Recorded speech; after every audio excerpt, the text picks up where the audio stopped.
we crossed $100,000 for the month in revenue. Yes. And that was a big goal for me. I thought that was just crazy. I thought it was impossible, but we did it. And then going into 2023, we're actually on track here in January to do around 140. Hey changemakers, welcome to my channel. It's Julia Chan. Today I have a very special guest here to give you some great nuggets of wisdom. Those of you who are on the entrepreneur journey need to hear this story because this transformation is something that everybody wants, but not everyone is able to have. Today I have Josh Ramos with us from MoneyFlux, a lead gen company that works for the legal industry. Lead generation or ads, that's basically what he does. He's had some amazing breakthroughs in 2022, going into 2023, a completely new type of business, new type of role as a CEO. And I'm here to just let Josh talk so you can hear from him what this transformation was all about. So Josh, welcome. Thank you so much for giving us the time of your day in your busy schedule. Thank you. Yeah, I'm really excited to talk about it because I'm just as excited as you are, so I'm just happy to talk about it. So Josh, I want you to tell everyone here this biggest success outcome you experienced while we're working together. It's been a few months now. We started when, May of 2022 or something, was it? Yep. Yeah, we started around mid-May. Yeah. In 2022. Yeah. So I would say this is kind of like the 7-month mark, right? Mm-hmm. And you had a huge breakthrough, and tell us what your biggest success outcome has been. Sure. So, as we started working together in May, we were kind of identifying different blind spots that I had and kind of diagnosing different, shortcomings. We worked on those, and over time, you've helped me scale my business. And so last month in December of 2022, we crossed $100,000 for the month in revenue. Yes. And that was a big goal for me. I thought that was just crazy. I thought it was impossible, but we did it. And then going into 2023, we're actually on track here in January to do around 140 for the month. And I just see it, it's probably going to keep growing. I'm hoping to. So I'm just really excited and grateful for all of it. Just for reference, we're only on January 5th right now. And the projected revenue is $140,000 this month. The 100K mark a month is every online entrepreneur's dream. It's like the number that people chase after, right? Yeah. So Josh, how does it feel like to be the CEO now, to have made 100K a month and now you're right on track for 140? Mm-hmm. What's it like to be in that experience? Well, I didn't think, at first I didn't think it was possible. I figured it probably was eventually, but not so soon. It happened so much faster than I thought.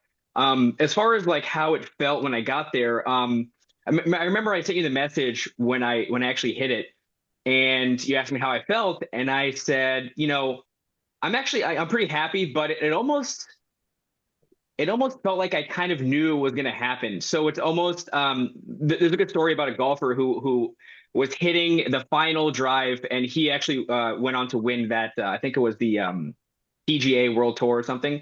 And when he hit the shot and he got it, everyone came over and started hugging him.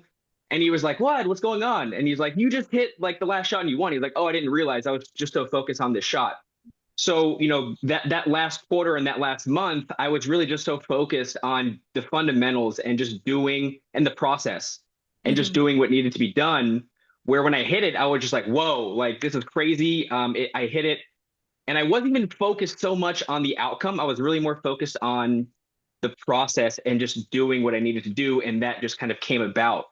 So, yeah, I was just kind of like, obviously I'm very happy, but, I was kind of expecting it in a way. Right. But do you recall leading up to this moment, one of the things I always repeat is like, just focus on the process and the outcome will come, detach from the outcome, because we can become very obsessive over this number, this financial goal. I know a lot of people can relate, like only if I could just hit that 20K, and then it becomes the 50K and then the like 70K, right? Do you remember you had that goal at one point? And then it becomes 100K, and then you become obsessed with that number, but that obsession is actually what keeps you away from the goal. Yeah. So what you're describing is that once you had a goal, but you detach from it and you focused on what will get you the goal, it's like you slid into the finish line in a way. Yep. But nothing really felt that different, huh? Yeah, it was the fundamentals, like 100%. It's, getting rid of distractions. Obviously we did the dopamine detox. That was a huge turning point for Yeah. me. But, just having a to-do list, checking it off, making sure you're going through and doing all the things you need to do, and that, your goal will come. I think you should Mhm. have a goal. I think you should definitely have a goal, whether it's 50K, 100K, whatever it is.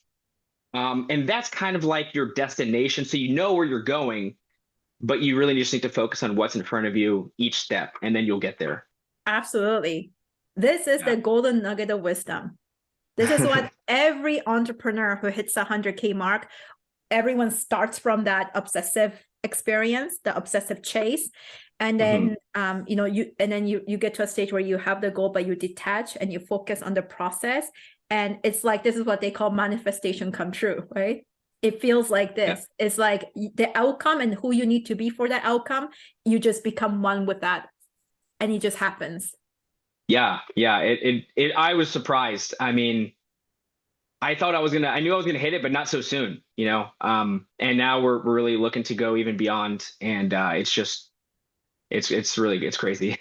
Tell us a little bit about Josh, where you were, what specific challenges did you have in your business, in your life before we met? Because, I want to give people an insight of, what you need to be experiencing. And this is a really good time to get help, Hmm. right? So Hmm. if you can remember, and sometimes it's hard, Yeah. you have to go back and remember who you were 7 months ago that Oh, you don't oh, oh resonate yeah. with I anymore. remember. Tell us who that um, was. What were you okay. experiencing?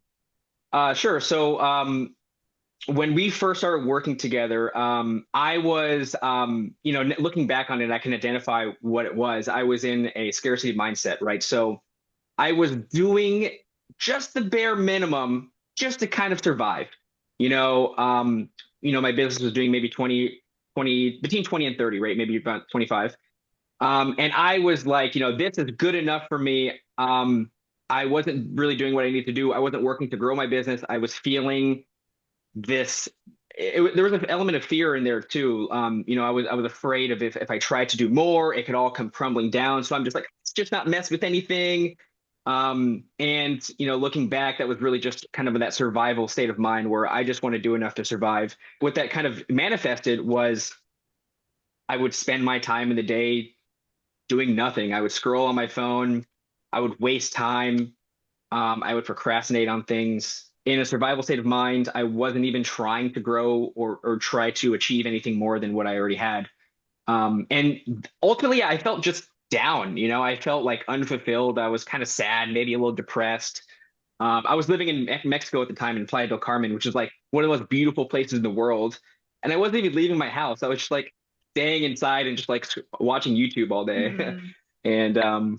And yeah, I remember you told me, you're like, Josh, you need to like get out of the house. You need to like do something to kind of get out of this like mindset. But yeah, that's how I was when we first started working together. I know for sure that you must have had wanted something bigger, right? Yeah. Because Hmm. otherwise, people don't hire someone like me because it costs money, first of all, right? And then you have to Hmm. show up to the calls and like go and do the things that you need to do, what I call the freedom work, right? Because if you Uh-huh. don't do those things, then nothing's going to happen. But also, people don't sign up for those things if they don't have goals. So, Hmm. could I ask you this? Is it possible that you wanted it? You wanted these big numbers, Yes. but you didn't feel like you could have it. Yeah, there's definitely an element of fear there, and we talked about the fear of failure. I knew that I could do it. I knew I had the ability to do it. And I knew that, like, so me, I'm the type of person that if I have somebody that is kind of holding me accountable to Mhm. what I say I'm going to do, Yeah, that helps tremendously. That's just my type of personality. I always, try to do or follow through with what I promise, right? yeah, So if there's no one around me, no one knows that I'm failing on my goal. If I don't tell anybody my goal and I don't get it, I don't feel any kind of urgency to get there. So tell you, hey, I want to get to this goal or to this goal. Now I'm on the hook, right? Because now I told somebody about it, and I kind of leverage that fear of failure a little bit, right? I'm more scared of telling somebody a goal and failing on that than just not doing it on my own, because then nobody right. knows. But you can't Um, just tell anybody your goals. We also Yes. went through this, right? You can't just tell anyone and have the same feeling of accountability. Yep. Because, for entrepreneurs, it does get very lonely because most people don't understand. They don't understand what you're doing and why you even want more. Hmm. Or if you tell somebody that you have a business, we talked about this too, they just think that you're like rich. Yeah. So like Yeah. you owe them stuff, right? Yeah, So you definitely. can't just Yep. tell people because they don't understand what it's like to be day to day and what it takes to Exactly. create what you created, what kind of mindset, the consciousness elevation you need to experience to, have these kinds of results. Exactly. Yeah. You need to tell somebody who's understand what it's like to go through the challenges that come with running a business. And so it needs to be someone who's like knows what you're dealing with, hold you accountable and provide guidance as well. Yeah. People have to know this industry. People Yeah, have to exactly. understand entrepreneurship, right? These are the qualification of anyone who deserves to know what your goals are. Because otherwise, once you say it, that energy can impact you also. Hmm. Whatever people are thinking, experiencing in their own head, if they're experiencing jealousy, if they're experiencing judgment or whatever, then you have to work to help your state again. Like it's not going to help you, but you're like, like you have to go back and like, protect yourself. Yes. Yeah, Yeah. 100%. 100%. Yeah. You do have to be careful with who you talk about your goals Yes. with, because it can backfire. Advice is like garbage, it's everywhere. It's free, right? Hmm. So if someone gives you advice and you don't discern properly and you follow it, I think this is every entrepreneur's challenge, isn't it? Yeah, and that's why people spend so much money on these like courses and gurus and stuff. Yes. People are looking for that guidance.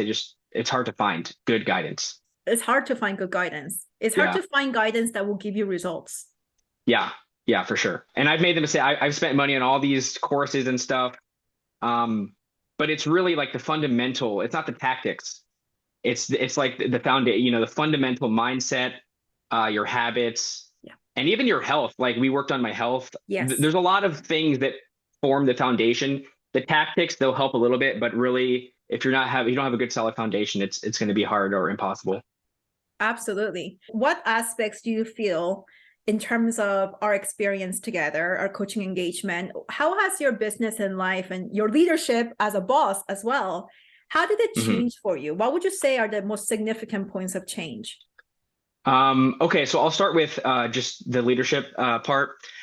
So, I had a lot of sticking points when it came to uh, the employees that I would hire. Yeah. I would tend to be like overly generous with like compensation. And I would also it would be difficult for me to give like hard feedback or have difficult conversations or even like letting somebody go. Those were all huge sticking points for me. And this was probably one of the biggest things that we worked on in the past few months was how you go about, incentivizing your employees, setting up a way for them to progress, but you don't want to give them the whole caboodle up front, right? Because then it can lead to maybe some entitlement or that kind of thing. So that was a big thing, right? The leadership part. Mhm. Yeah. So a huge difference as far as my productivity. Um, we actually did a dopamine detox because I come to realize that that's what it was. I was overloading my brain with dopamine with using my phone all the time. I've reined that in a lot, and I'm just so much more productive. I keep my phone away from me usually when I'm working. That was a huge win. Now it's crazy. So when you take away all this stimulation, Mhm. you actually want to work. It's like Yeah. your brain needs something to do, right? So if you take away the easy dopamine, then you get dopamine from completing your task, knocking stuff off your to-do list. So that's probably another little nugget, like, get rid of all your dopamine, like your phone, get rid of it. You need to just have nothing in front of you Focus. but your work. Yeah. Yeah, your focus. And just in life in general, I'm way more healthy. I had low energy. It was like a negative feedback loop. I was like low energy, so I didn't really do much. So I spent the time on my phone, and that just kind of like decreased my energy even more. Um, so I actually got my health issues taken care of. I've lost like 25 pounds. I was like 180. I'm 165 now. But I'm actually below 165. Yeah, I mean, just in general, I think I have more energy. I'm healthier. I'm happier. You also help me identify like how my environment influences my mood and my Isn't it energy levels. huge? Isn't it Yeah, huge? it's huge. It's Yeah, everything. it's everything. So, whenever I travel, I live nomadically. So whenever I travel, I'm always making sure that I have like a nice place, and I'm in a good place. Um, so yeah, I mean, those are kind of the main areas in some of the changes, positive changes that we've worked on. So much has to do with habits, processes, and as a CEO, right? Because you're not doing the delivery yourself now. It's about who you hire, how you leverage, how you manage those employees, how you train them, how you keep them accountable. These Accountable. are Yeah. the sticking areas. These are the tough areas Hmm. to expand because you can't do the 100K on your own. You need people. Yeah. Yep. You need people. You don't And need a lot of people. This is the other thing, right? Some people, they think they need a lot of people to get to 100K. It's not true. yeah, I You only need have team two player. people. Yeah. In your case, you only have two people. I have other clients who had a few more, let's say three, or a team of, oh my goodness, maximum four for 100K. Like with four people, you should be able to scale to a lot more than 100K, right? A month. Hmm. Yeah. Yeah. Yeah. Yeah. Two But in your people. case, I think this is a good takeaway for people is you and one other person. Yeah. And, and actually, as I hired more people, the growth just went up. Like that's what shot it up so high. When I hired my media buyer, and then when I actually replaced my one of my other VAs with someone who was way better, I mean, Yeah. those two things combined just catapulted our Yeah. revenue. It's not about number of people, it's the right person Right. Yeah. in It's the the right right person. role. Because there are no Yep. rules in this. Like your first hire is different from someone else's first hire in a different business. And that's what I help people identify what your needs are.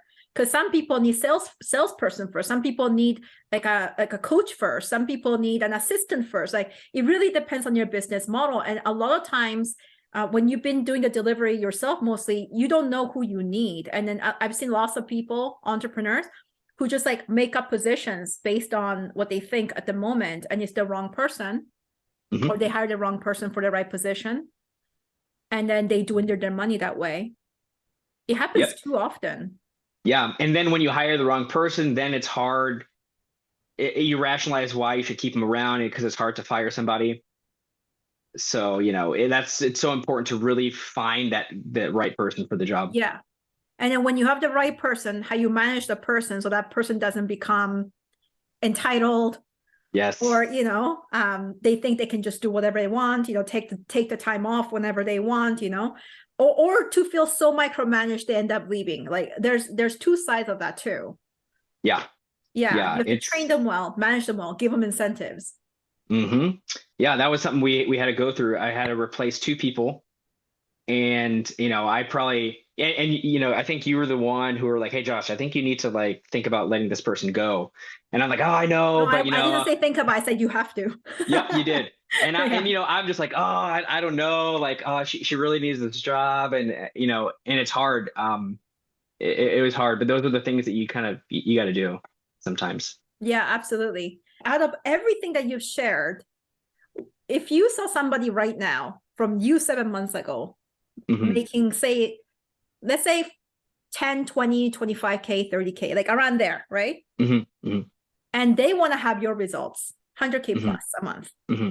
What would you tell them?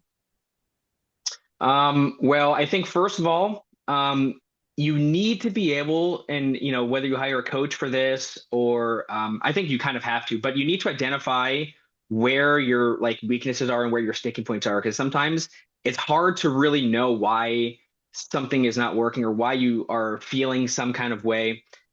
So I think you need an outside perspective to kind of guide you along. If somebody had a business right now that was doing 30K and they wanted to get 100, I would say, okay, well, first you need to set where like the goal, set it in increments. If you're at 30, set one goal to 50. When you get there, then set it to 75, then 100. Mm-hmm. Once you have those goals, you need to kind of say, okay, well, what do I need to do? Let's brainstorm. Take some time to brainstorm. Go on walks. A lot of these, like Winston Churchill, for example, he would spend, hours just alone in his room, just thinking. Mm-hmm. You need to kind of brainstorm and figure out what do I need to do to hit these goals. Once you have them, Just write them down. That's super important. Write them down. Write your big goal down, and then write like your mini goals. And then just start executing. Like put your head down and execute on them. No excuses. It's easy to kind of procrastinate on them or give yourself excuses as to why you can't do it yet or you're not ready yet. Those are all just limiting beliefs. Because you can do it, you just need to kind of you just need to really put your head down and not let yourself will give yourself excuses. You need to just stop that and just do it, because you can do it. Awesome. Thank you so much for sharing all your nuggets of wisdom. Yeah, thank you.